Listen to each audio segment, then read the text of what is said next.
জীৱন হাৰি যায় মৃত্যুৰ ওচৰত, সুখ হাৰি যায় দুখৰ ওচৰত, হাঁহি হাৰি যায় কান্দোনৰ ওচৰত, আৰু ভালপোৱা হাৰি যায় অভিনয়ৰ ওচৰত। চকুজুৰি নৈ নহয়, তথাপিও বৈ যায়, হিয়াখন আইনা নহয়, তথাপিও ভাঙি যায়, মানুহ বতৰ নহয়, তথাপিও সলনি হৈ যায়।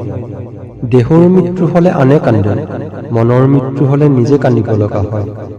সকলো কাহিনী প্ৰকাশ কৰিব পৰা নাযায়, কিছুমান কাহিনী ডায়েৰীৰ পৃষ্ঠাৰ মাজতো ৰৈ যায়। সময়ে মানুহক বৰকৈ ঠগে, বিষাদে বুকুত গোপনে ঘৰ সাজে।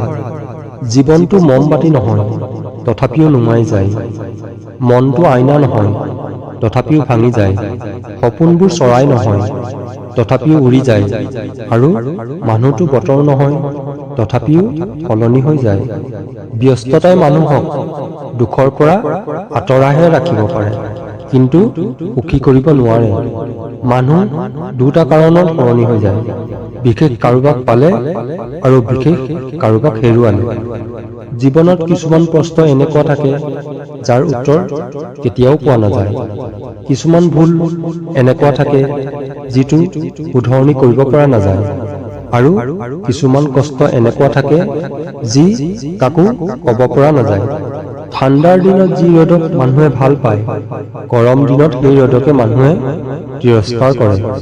মানুহে আপোনাৰ মূল্য সিমান দিনেই দিব যিমান দিনে মানুহৰ আপোনাৰ প্ৰয়োজন হ'ব। সকলো শিক্ষা কিতাপে দিব নোৱাৰে, কিছুমান জীৱনে, কিছুমান মানুহে আৰু কিছুমান আঘাতে দিয়ে। মানুহৰূপী প্ৰতিটো জীৱই মানুহ নহয়, চাৰিঠেঙীয়া প্ৰতিটো জন্তুৱেই হিংস্ৰ নহয়।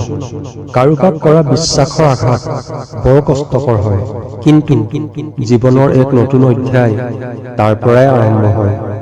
জীৱনত ভুল হোৱাটো স্বাভাৱিক, কিন্তু যি ভুল মানুহ চিনি পাওঁতে কৰা হয়, সেই ভুলৰ পৰাই আটাইতকৈ বেছি ক্ষতি হয়।